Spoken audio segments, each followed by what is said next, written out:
आऊज़ुबिल्लाहि मिनश्शैतानिर्रजीम बिस्मिल्लाहिर्रहमानिर्रहीम। Dear students, अस्सलामु अलैकुम। क्लास 10th है, लेक्चर नंबर 74 है हमारे पास। इस लेक्चर के अंदर हमने एक्सरसाइज 7.3 को स्टार्ट करने से पहले कुछ पॉइंट्स, हमने कुछ थ्योरी डिस्कस करनी है, जो कि आज के इस लेक्चर में आज हमने डिस्कस करनी है वो तमाम बातें। तो बेटा इस लेक्चर को अच्छे तरीके से सुनना है। अगर आपको ये लेक्चर अच्छे तरीके से समझ आ जाता है तो एक्सरसाइज 7.3 आपके लिए बहुत ही इजी एक्सरसाइज हो जाएगी। अगर यहाँ पर आपको कोई कंफ्यूजन रह जाती है तो एक्सरसाइज 7.3 के क्वेश्चन में आपको प्रॉब्लम क्रिएट हो सकता है। लिहाजा आपने जितनी भी बातें मैं आपको यहाँ पर बताऊँगा उनको अच्छे तरीके से समझना है। सबसे पहले हम एक डेफिनेशन यहाँ पर डिस्कस करते हैं और वो डेफिनेशन है को टर्मिनल एंगल, या हम कह सकते हैं कि जनरल एंगल या को टर्मिनल एंगल। बेटा जनरल एंगल या को टर्मिनल एंगल ऐसा एंगल होता है जिसकी इनिशियल साइड और टर्मिनल साइड दोनों सेम हो। अब इनिशियल साइड और टर्मिनल साइड, इसको हम चैप्टर के स्टार्ट में डिस्कस कर चुके हैं कि इनिशियल साइड कौन सी होती है, टर्मिनल साइड कौन सी होती है। तो एंगल जिसकी इनिशियल साइड और टर्मिनल साइड सेम हो या कॉमन हो, उन एंगल को हम क्या कहते हैं, को टर्मिनल एंगल कहते हैं। Two or more than two angles with same initial and terminal side are called coterminal angle. और ये डेफिनेशन एक इंपॉर्टेंट शॉर्ट क्वेश्चन के लिहाज से है। उसके बाद हमने देखना है एंगल इन स्टैंडर्ड पोजीशन, कि एंगल स्टैंडर्ड पोजीशन में कब होता है। बेटा कोई भी को टर्मिनल एंगल उस वक्त अपनी स्टैंडर्ड पोजीशन में कहलाएगा अगर उसका वर्टेक्स कहां पर हो, ओरिजिन पर हो। उसका वर्टेक्स कहां पर हो, ओरिजिन पर हो, और उसकी जो इनिशियल साइड है वो along the positive x axis. दो कंडीशन, अगर कोई भी को टर्मिनल एंगल जिसका वर्टेक्स क्या हो, ओरिजिन हो, और उसकी जो इनिशियल साइड है वो along the positive x axis हो, तो वो एंगल क्या कहलाएगा, angle in standard position. A general angle is said to be in standard position if its vertex at the origin. अगर उसका वर्टेक्स कहां पर हो, ओरिजिन पर हो, and its initial side is directed along the positive x axis, और उसकी जो इनिशियल साइड है वो किसके साथ हो, रेक्टेंगुलर कोऑर्डिनेट सिस्टम के पॉजिटिव एक्स एक्सिस के साथ हो, तो वह एंगल क्या कहलाएगा, angle in standard position. Next हमारे पास डेफिनेशन है कोऑर्डिनेट्स की। बेटा जब हम प्लेन के अंदर एक्स एक्सिस और वाई एक्सिस ड्रा करते हैं तो एक्स एक्सिस और वाई एक्सिस उस प्लेन को 4 इक्वल पार्ट्स में डिवाइड कर देते हैं, 4 इक्वल पार्ट्स में डिवाइड कर देते हैं, तो हर पार्ट क्या कहलाता है, कोऑर्डिनेट कहलाता है। The x-axis and y-axis divide the plane in 4 region called coordinates। उनको क्या कहलाते हैं, हम कहते हैं coordinates कहते हैं। और ये x-axis और y-axis जो है वो एक पॉइंट 90 के एंगल पर एक दूसरे को इंटरसेक्ट करते हैं। When they intersect each other at right angle। For example ये y-axis है, ये x-axis है, इन दोनों ने एक दूसरे को 90 के एंगल पर इंटरसेक्ट किया है, तो एक पार्ट ये बन गया, दूसरा पार्ट ये बन गया, तीसरा ये, और ये चौथा, तो ये 4 कोऑर्डिनेट्स बन गए हैं। नेक्स्ट हमारे पास डेफिनेशन है ओरिजिन की, कि ओरिजिन क्या होता है। बेटा एक्स एक्सिस और वाई एक्सिस जिस पॉइंट पर इंटरसेक्ट करते हैं इस पॉइंट को ओरिजिन कहते हैं, और इसको कैपिटल ओ से रिप्रेजेंट किया जाता है। The point of intersection is called origin and is denoted by O. Point of जो इंटरसेक्शन है वो क्या कहलाता है, ओरिजिन कहलाता है, और इसको कैपिटल ओ से रिप्रेजेंट करते हैं। हमने नेक्स्ट जो चीज डिस्कस करनी है वो ट्रिग्नोमेट्रिक रेशियोज डिस्कस करनी है। बेटा ट्रिग्नोमेट्रिक रेशियोज हमारे पास 6 ट्रिग्नोमेट्रिक रेशियोज हैं। एक है साइन, एक है कॉस, एक है टैन। अब साइन इक्वल होता है 1 ओवर कोसेकेंट के, और कोसेकेंट इक्वल होता है 1 ओवर साइन के। इट्स मीन हम कह सकते हैं कि साइन और कोसेकेंट एक दूसरे का रेसिप्रोकल है। इसी तरीके से कॉस इक्वल होता है 1 ओवर सीकेंट के, और सीकेंट इक्वल होता है 1 ओवर कॉस के। तो हम कह सकते हैं कि कॉस और सीकेंट एक दूसरे का रेसिप्रोकल है। tan इक्वल होता है 1/cot के और cot इक्वल होता है 1/tan के, तो हम ये कह सकते हैं कि tan और cot एक दूसरे का क्या है, रेसिप्रोकल है।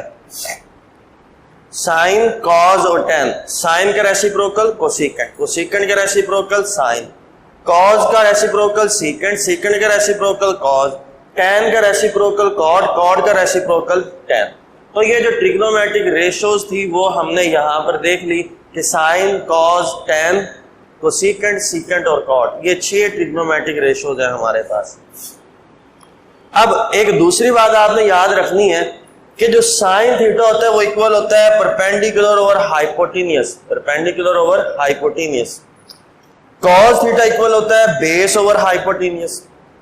tan थीटा इक्वल होता है परपेंडिकुलर ओवर बेस। अब साइन, कॉस, tan तीनों का पता लग गया कि साइन किसके इक्वल है, परपेंडिकुलर ओवर हाइपोटेनियस के, कॉस किसके इक्वल है, बेस ओवर हाइपोटेनियस के, tan किसके इक्वल है, परपेंडिकुलर ओवर बेस के। अब साइन का उल्ट क्या था, कोसेकेंट, तो ये चीज भी उल्ट हो जाएगी, तो कोसेकेंट थीटा क्या बन जाएगा, हाइपोटेनियस ओवर परपेंडिकुलर। कॉस का रेसिप्रोकल क्या था, सीकेंट, तो ये भी उल्ट चला जाएगा, हाइपोटेनियस ऊपर बेस नीचे। tan का रेसिप्रोकल क्या था, कॉट, तो ये भी उल्ट हो जाएगा, बेस ऊपर और परपेंडिकुलर नीचे। तो आपने इन तमाम बातों को अच्छे तरीके से याद रखना है। ट्रिग्नोमेट्रिक रेशियोज कितनी है, कौन कौन सी है, रेसिप्रोकल है, साइन किसके इक्वल होता है, कॉस किसके इक्वल होता है, tan किसके इक्वल होता है। तो उसके बाद नेक्स्ट हमारे पास जो चीज है वो है the values of trigonometric ratios at 0 degree, 30 degree, 45 degree, 60 degree and 90 degree. Different angles पर ट्रिग्नोमेट्रिक रेशियोज की वैल्यू को देखना है कि ट्रिग्नोमेट्रिक रेशियोज की वैल्यू क्या होती है। उसके लिए आपने ये टेबल याद रखना है, इंतहाई आसान सा टेबल है। आपने टेबल बनाना है, ये थीटा एंगल ले लिया 0 डिग्री, 30 डिग्री, 45 डिग्री, 60 डिग्री और ये 90 डिग्री। पहली ट्रिग्नोमेट्रिक रेशियो आपने ले ली साइन, फिर ले ली कॉस, तीसरी क्या ले ली tan। आपने एक ट्रिग्नोमेट्रिक रेशियो की वैल्यू को याद रखना है, तो बाकी आपको बिल्कुल इजीली याद हो जाना है। साइन 0 डिग्री पर 0 होता है, साइन 30 डिग्री पर 1/2 होता है, साइन 45 डिग्री पर वैल्यू 1/√2 होती है, साइन की 60 डिग्री पर वैल्यू √3/2 होती है, साइन की 90 पर वैल्यू 1 होती है। ये फर्स्ट जो रो है ना, इसको आपने अच्छे तरीके से याद रखना है। अब जब हम कॉस की वैल्यू लिखेंगे ना, तो यहां से उल्ट लिखना शुरू कर दें। कॉस पहले ये 1 लिखा, फिर √3/2 लिखा, फिर 1/√2 लिखा, फिर 1/2 आ गया, फिर क्या आ गया 0। मतलब साइन की वैल्यू को उल्ट लिखना शुरू कर देंगे तो वो किसकी वैल्यू बन जाएगी, कॉस की वैल्यू बन जाएगी। अब तीसरी वैल्यू रहेगी tan की।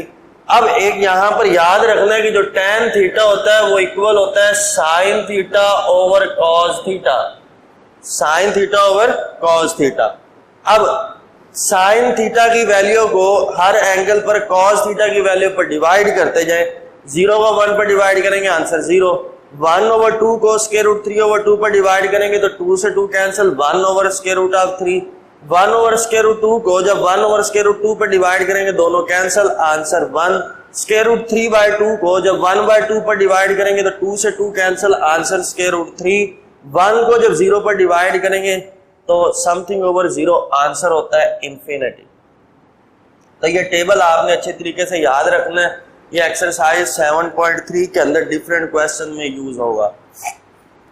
इससे अगली जो बात इंपॉर्टेंट बात है वो क्या है, sign of trigonometric ratios in different quadrants के डिफरेंट क्वाड्रेंट के अंदर ट्रिग्नोमेट्रिक रेशियोज का साइन क्या होता है कि वो पॉजिटिव होती हैं या नेगेटिव होती हैं। ये इस तरीके से ये जो मैंने डायग्राम बनाई है ये आपकी बुक के अंदर भी बनी हुई है बेटा। ये है, हमने सबसे पहले रेक्टेंगुलर कोऑर्डिनेट सिस्टम बनाया। ये फर्स्ट क्वाड्रेंट है, ये हमारे पास सेकंड क्वाड्रेंट है, ये हमारे पास थर्ड क्वाड्रेंट है और ये हमारे पास फोर्थ क्वाड्रेंट है। मैंने तमाम ट्रिग्नोमेट्रिक रेशियो जितनी भी थी वो लिखी और देखें आप उसमें ग्रेटर देन 0 आ रहा है। क्या आ रहा है, ग्रेटर देन 0। तो इट्स मीन फर्स्ट क्वाड्रेंट के अंदर तमाम ट्रिग्नोमेट्रिक रेशियोज पॉजिटिव होती हैं। सेकंड क्वाड्रेंट के अंदर आप गौर से अगर देखें तो साइन और उसका जो उल्ट है रेसिप्रोकल है वो क्या है, कोसेकेंट। वो दोनों तो पॉजिटिव हैं, लेकिन बाकी तमाम रेशोज क्या है, लेस देन जीरो है, नेगेटिव है। तो इट्स मीन सेकंड क्वाड्रेंट के अंदर साइन और साइन का रेसिप्रोकल कोसेकेंट पॉजिटिव होगा, बाकी तमाम रेशोज नेगेटिव होंगी। अगर हम थर्ड क्वाड्रेंट की बात करें तो थर्ड क्वाड्रेंट के अंदर tan और cot ये दोनों देखें ग्रेटर देन जीरो है। क्या है? Greater than zero. तो इट्स मीन tan और उसका रेसिप्रोकल cot पॉजिटिव है, लेकिन बाकी तमाम रेशोज लेस देन जीरो है। तो इट्स मीन वो क्या होंगी? नेगेटिव होंगी। तो we can say that in third quadrant tan and cot are positive and all the other trigonometric ratios are negative। इसी तरीके से अगर हम फोर्थ क्वाड्रेंट की बात करें तो फोर्थ क्वाड्रेंट के अंदर कॉज और उसका उल्ट सीकेंट ये दोनों पॉजिटिव हैं, ग्रेटर देन जीरो हैं, बाकी जितने भी ट्रिग्नोमेट्रिक रेशोज हैं वो लेस देन जीरो है। इट्स मीन वो तमाम रेशोज नेगेटिव हैं। तो यहां से ये बात क्लियर हो गई कि फोर्थ क्वाड्रेंट के अंदर कॉज और उसका रेसिप्रोकल सीकेंट ये पॉजिटिव होगी, बाकी तमाम रेशोज क्या होंगी? नेगेटिव होंगी। तो उसके साथ ही एक दूसरी डायग्राम बनाई हुई है, उसके लिए आपने एक वर्ड याद रखना है, add sugar to coffee. A stand for all. It's mean जितनी भी ट्रिग्नोमेट्रिक रेशोज हैं वो फर्स्ट क्वाड्रेंट में पॉजिटिव होंगी। S stand for sine. Sine अगर साइन है तो साइन का रेसिप्रोकल कोसेकेंट भी होगा, मतलब साइन और कोसेकेंट दोनों पॉजिटिव, बाकी तमाम रेशोज नेगेटिव। थर्ड क्वाड्रेंट में add sugar to. T stand for tangent. तो टेंजेंट के अंदर क्या होगा? टेंजेंट और इसका जो उल्ट है कॉट वो तमाम पॉजिटिव, वो दोनों पॉजिटिव होंगी, बाकी तमाम रेशोज क्या होंगी? नेगेटिव होंगी। सी स्टैंड फॉर कोसाइन। कोसाइन और इसका उल्ट सीकेंट वो पॉजिटिव, बाकी तमाम रेशोज नेगेटिव। तो ये तमाम बातें आपने याद रखनी है। इंशाल्लाह ताला नेक्स्ट लेक्चर नंबर 75 के अंदर हम एक्सरसाइज 7.3 के क्वेश्चंस को डिस्कस करेंगे। अल्लाह।